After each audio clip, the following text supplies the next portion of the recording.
Hello बच्चों, देखिए आज का टॉपिक है एंगल बिटवीन टू रेज और दूसरा टॉपिक क्या रहेगा आज, इक्वेशन ऑफ रे।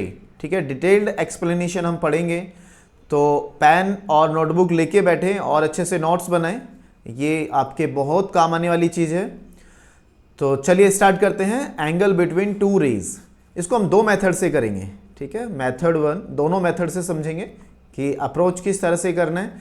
तो मेथड वन में क्या काम करते हैं, देखिए यहां पर क्या कर दिया, एक आर्गेन प्लेन बनाया। ठीक है, आर्गेन प्लेन में this is the real axis and this will be the imaginary axis. ठीक है, अब यहां पर क्या करना है, हमें angle between the two rays बताना है। तो मान लेते हैं कि एक पॉइंट है यहां पर और एक रे ऐसे जाती है और एक रे ऐसे जाती है, इन दोनों के बीच का एंगल मुझे बताना है। सपोज दिस इज थीटा, ये मेरे को थीटा बताना है।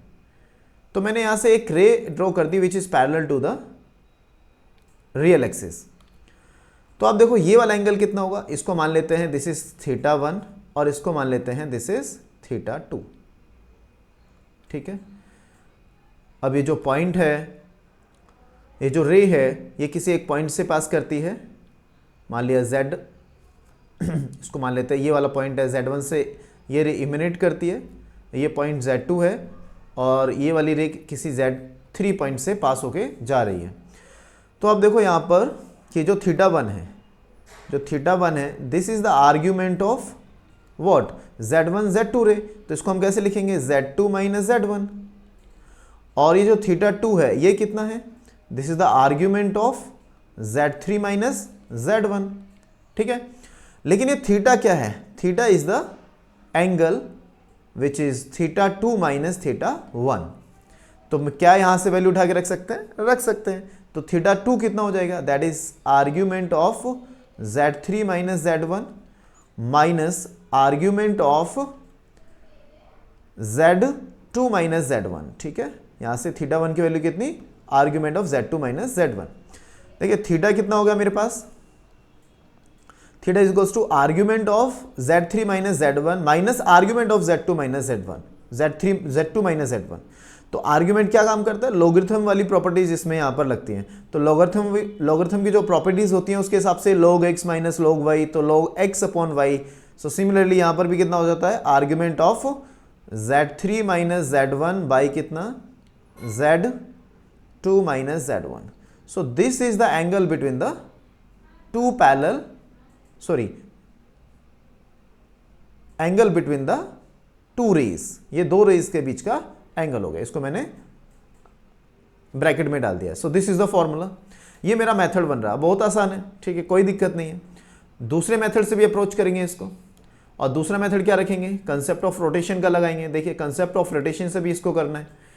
तो कंसेप्ट ऑफ रोटेशन में क्या किया, यहां से फिर हमने एक बनाया आर्गेन प्लेन। तो यहाँ पर ये आर्गेन प्लेन हो गया। फिर से एक बार जल्दी से ड्रॉ कर देते हैं ताकि अच्छे से समझ में आ जाए।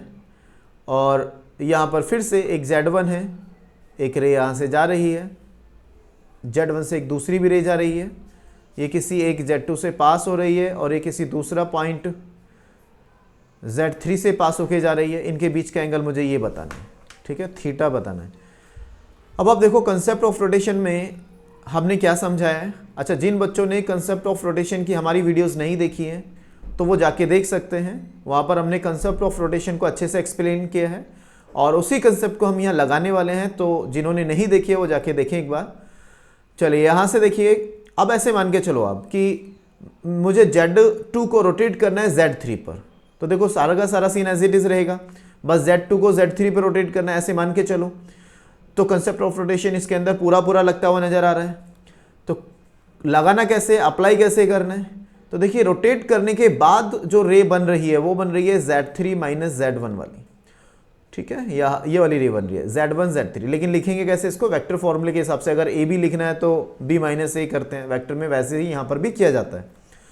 रोटेट करने से पहले कितना, Z2 minus Z1 is equals to कितना, जो यहां पर ये बनता है कॉम्प्लेक्स नंबर वही हमारा एज इट इज, लेकिन उसका मोड। तो कितना, Z3 minus Z1 by Z2 minus Z1। इस पे आपने डिटेल्ड वीडियो बनाई है, अगर आप चाहो तो कंसेप्ट ऑफ रोटेशन को जाकर देख सकते हो।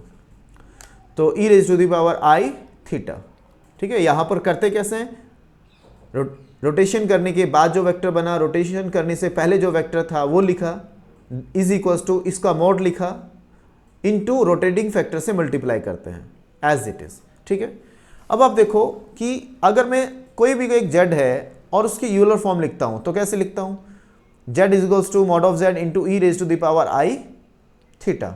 तो ये जो थीटा होता है ना, ये क्या है, आर्ग्यूमेंट है। किसका आर्ग्यूमेंट है, जेड का। तो क्या यहां पर आपको एक चीज नजर नहीं आ रही है, यहां पर हम ऐसा नहीं लिख सकते कि जो थीटा है this is the argument of what, this is the argument of Z3 minus Z1 by Z2 minus Z1। ठीक है, तो ये क्या बन गया, रे के बीच का एंगल बन गया, क्योंकि theta is the angle between the rays. That's it. उम्मीद करता हूं कि आपको ये अच्छे से समझ में आया है। ठीक है, तो यही फॉर्मूला हमारे यहां पर दोबारा भी बन गया, दोनों अप्रोच से हमने किया। ठीक है, अब नेक्स्ट क्या रहेगा, नेक्स्ट रहेगा हमें इक्वेशन बतानी है रे की, इक्वेशन ऑफ रे। ठीक है, इक्वेशन ऑफ रे। तो इक्वेशन ऑफ रे देखिए, यहां पर मैं इसको दो केसेस में बांट देता हूं। ठीक है, केस 1 केस 2 बांट देता हूं, केस 1 और केस 1 को as it is general case बना के चलेंगे, और केस 2 जो ड्राइव होगा वो केस 1 से ड्राइव होगा। तो केस 1 को जनरल बनाना है, तो जनरल बनाने के लिए क्या करेंगे कि कोई रे होगी और वो रे कहीं से इमिनेट हो रही होगी। तो मान लेते हैं वो Z1 से इमिनेट हो रही है और ऐसे जा रही है। ठीक है, इस डायरेक्शन में जा रही है, लेकिन इस रे का जो इमिनेटिंग पॉइंट है वो क्या है, Z1 है, मतलब रे यहाँ से इमिनेट कर रही है या इमर्ज कर रही है, कह सकते हो ऐसा भी। अब मैं ये कहता हूँ कि आप इसके ऊपर एक और पॉइंट लेट कर लो। ठीक है, एक Z पॉइंट लेट कर लो, यहाँ पर हमने एक Z पॉइंट लेट कर लिया। अब ये Z जो पॉइंट है वो तो इस रे को हर एक पॉइंट पे सेटिस्फाई करेगा। ठीक है, एक छोटा सा काम और करना है, Z1 से रियल एक्सिस के पैरेलल फिर से एक रे ड्रॉ कर दो।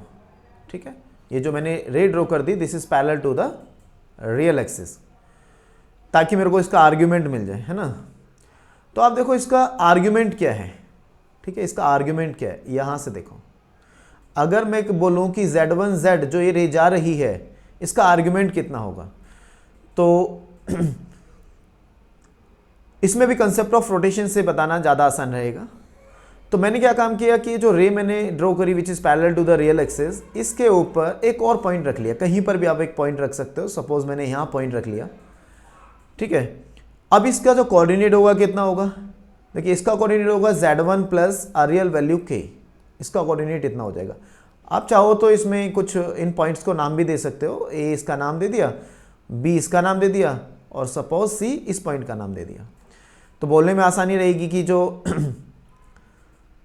A पॉइंट यहाँ पर हो गया और जो C पॉइंट है, C के कोऑर्डिनेट Z1 के हो गया। क्यों, क्योंकि जो C पॉइंट है ना वो सिर्फ A को मूव करके मिला है parallel to the real axis, मतलब इसमें जो इमेजिनरी एक्सिस का कोऑर्डिनेट है वो चेंज नहीं कर रहा है, तो सिर्फ इसमें रियल पार्ट ऐड हो जाएगा। अगर मेरे को C पॉइंट मिल गया है तो देखो फिर से क्या हो रहा है कि मैं C पॉइंट को रोटेट कर रहा हूं और B पॉइंट पर लेके आ रहा हूं। ठीक है, और किस डायरेक्शन में, एंटी क्लॉकवाइज डायरेक्शन में, और इस एंगल को मैंने फिर से कितना लेट कर लिया, सपोज दिस इज थीटा, और ये थीटा मुझे बताना है। ठीक है तो ये जो थीटा होगा ना, ये थीटा जो होगा this is the argument. Theta कितना होगा, आर्ग्यूमेंट ऑफ व्हाट, अभी मैंने बताया इसी लेक्चर में कि रोटेट करने के बाद जो वेक्टर बन रहा है ए बी। ठीक है, तो वो कितना बन रहा है, वो बन रहा है Z माइनस Z1। रोटेट करने से पहले जो वेक्टर था वो कितना, C A C, तो C माइनस A मतलब Z1 plus K minus Z1, ये हो गया, ये कट जाएगा। तो theta is equal to what, that is argument of Z minus Z1 by K। ठीक है, इसी में हम फिर से जानते हैं कि जो आर्ग्यूमेंट की प्रॉपर्टीज होती हैं वो just similar to the logarithm होती है। तो यहाँ पर argument of Z minus Z1 upon K को मैं कैसे लिख सकता हूँ, Z माइनस Z1। ठीक है, और इधर लिखता हूँ माइनस आर्ग्यूमेंट ऑफ K, ये हो गया। लेकिन ये जो आर्ग्यूमेंट ऑफ K है ये कितना है, ये 0 है। तो यहाँ से थीटा कितना बनेगा, यहां से थीटा बनेगा argument of z minus z1 plus argument of k, but argument of k is what? 0, ठीक है, क्योंकि वो तो रियल नंबर है और रियल नंबर का आर्ग्यूमेंट हमेशा 0 होता है। तो theta is equals to argument of z minus z1। तो this is the equation of ray, ठीक है, this is the equation of ray. लेकिन इस रे को थोड़ा सा और समझना पड़ेगा, ठीक है, इस रे को थोड़ा सा और समझना पड़ेगा। अभी के लिए मैं लिखता हूं this is the equation of रे, this is the equation of ray, ठीक है। थोड़ा और समझेंगे, लेकिन उससे पहले हम केस 2 की तरफ मूव करते हैं, ठीक है। केस 2 क्या है? केस 2 में जो हमने किया कि जो ये z है ना, z1, ये मेरा ओरिजिन है, ठीक है। तो ओरिजिन का जो कोऑर्डिनेट होता है z1 that is equals to 0, ठीक है। तो मैंने यहाँ पर मान लिया कि ये मेरा 0 है, ओरिजिन से जो रे है वो इमर्ज कर रही है। तो कैसे इमर्ज कर रही है? यहाँ पर ये इस तरह से जा रही है रे, ठीक है। तो z यहाँ पर कहीं होगा, एज इट इज होगा। तो इसी इक्वेशन के अंदर मैंने क्या कर दिया, z1 को 0 रख दिया। तो z1 को 0 रख देंगे तो थीटा इज इक्वल्स टू कितना हो जाएगा? लेट इट, थीटा मेरा इस केस में यहाँ हो जाएगा, तो थीटा इज इक्वल्स टू कितना हो जाएगा? बोलो, आर्ग्यूमेंट ऑफ z हो जाएगा, z माइनस 0। तो simply you can write argument of z। So this is the equation of रे ऑल्सो, ये भी रे की इक्वेशन है। अच्छा, दोनों रेस को अगर हम पढ़ेंगे तो कैसे पढ़ेंगे? देखिए, पढ़ना इंपॉर्टेंट है, उसको समझना और उसको पढ़ना इंपॉर्टेंट है। सो दिस इज द रे, ठीक है, दिस इज द रे, ठीक है। ये एक रे है जो z1 से इमिनेट होती है। कहां से इमिनेट हो रही है? z1 से इमिनेट होती है। इसका इमिनेटिंग पॉइंट क्या है? z1 है। इमिनेटिंग का मतलब आप समझते हो कि यहां से ये वो इमर्ज करती है और उसका जो डायरेक्शन है वो थीटा है फ्रॉम द रियल एक्सिस। और ये क्या है? ये भी रे है, लेकिन इसका इमिनेटिंग पॉइंट क्या है? ओरिजिन है। इसका इमिनेटिंग पॉइंट क्या है?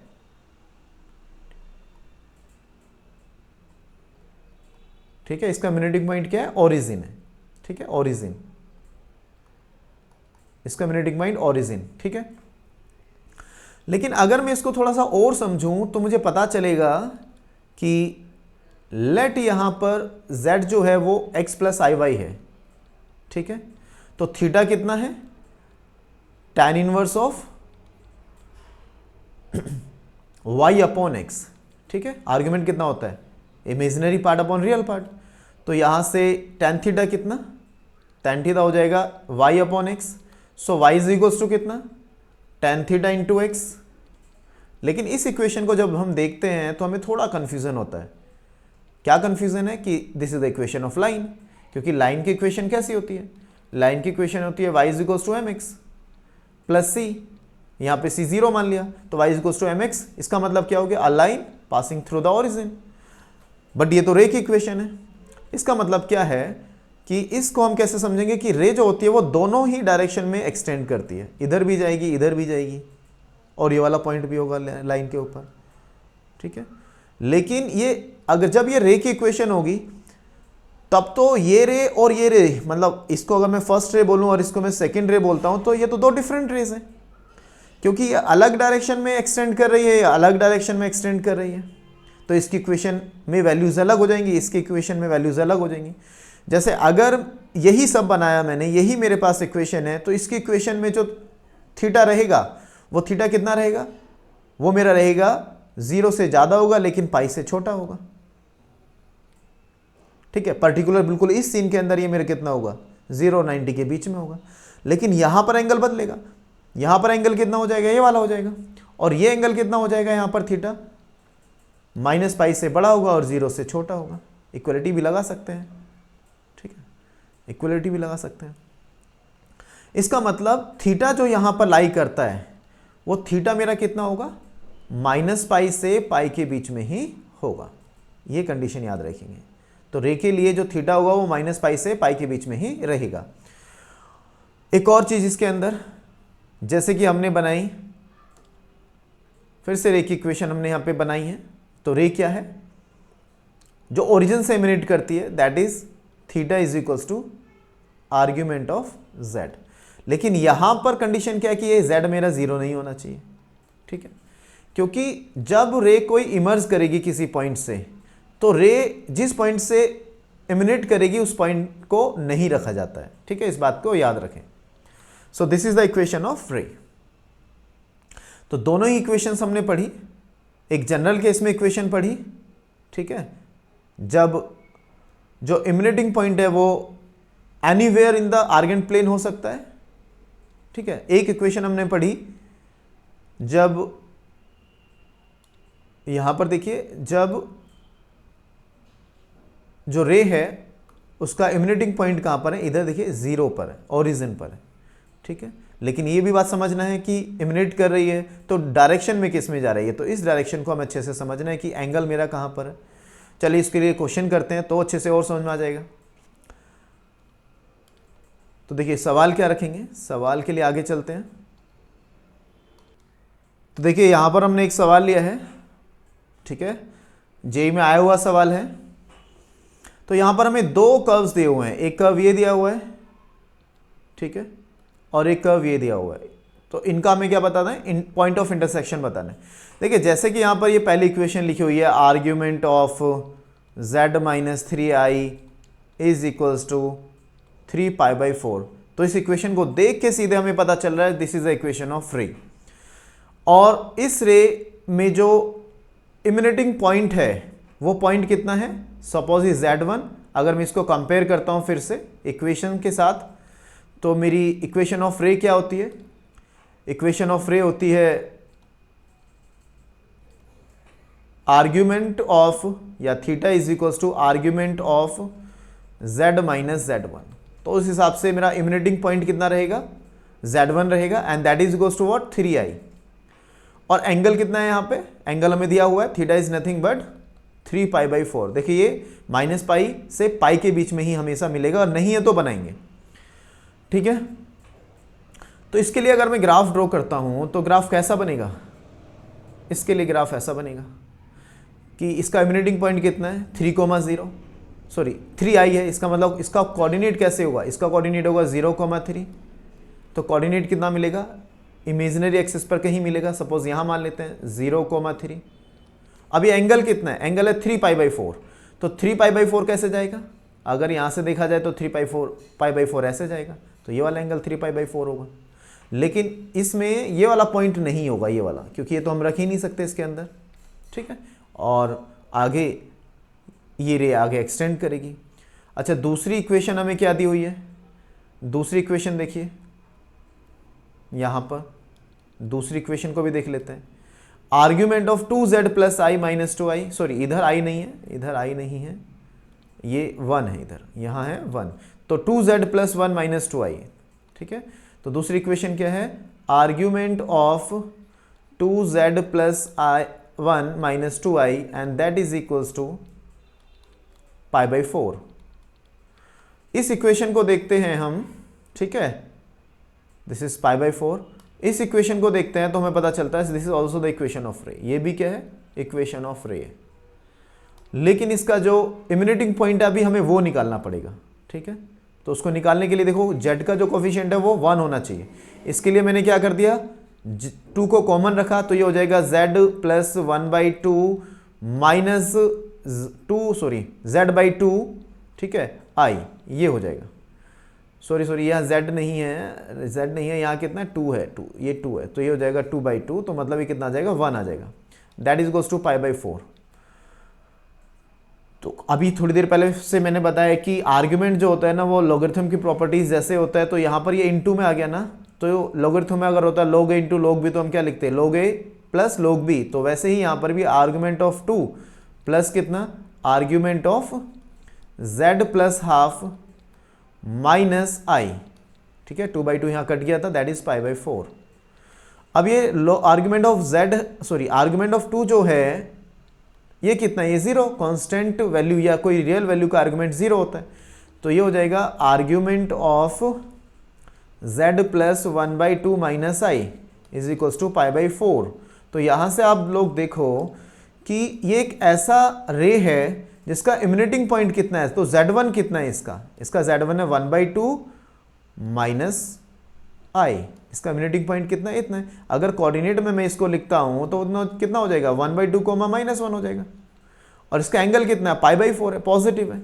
तो इसी को अगर मैं प्रीवियस डायग्राम के अंदर प्लॉट करता हूँ यहाँ पर, तो कोऑर्डिनेट मेरे को ढूंढने पड़ेंगे। तो कोऑर्डिनेट कितने हैं, 1,2 -1, सॉरी हाफ -1, ठीक है, हाफ -1 है इधर। तो यहाँ पर कहाँ पर ये लोकेट होगा, हाफ, मान लो हाफ हम यहाँ पर जाते हैं और -1 यहाँ जाते हैं, तो कहीं पर इधर मिल जाएगा मेरे को ये कोऑर्डिनेट। इस कोऑर्डिनेट कितना, ये हाफ -1 है। अब ये कितने एंगल पे जा रहा है, ये पाई एंगल पे जा रही है रे। तो पाई एंगल पे कैसे जाएगी, सपोज यहाँ से जा रही है, ये मेरा पाई एंगल, सॉरी π/4 एंगल से जा रही है, ठीक है। कहाँ से जा रही है, यहाँ पर देखिए π/4 एंगल से रे जा रही है। तो ये एंगल कितना हो जाएगा, π/4 हो जाएगा। तो क्या ये दोनों रे आपस में कभी इंटरसेक्ट करेंगी, नहीं करेंगी, तो नो सॉल्यूशन। क्या हो जाएगा इसका, नो सॉल्यूशन हो जाएगा, मतलब इन दोनों रेज का कोई इंटरसेक्टिंग पॉइंट नहीं होगा, ठीक है। इसको आगे लिख देता हूं, the answer is no solution, ठीक है। चलिए दोस्तों, अगर हमारी वीडियोस आपको अच्छी लगती हैं तो please like, share and subscribe करें और आगे देखते रहिए।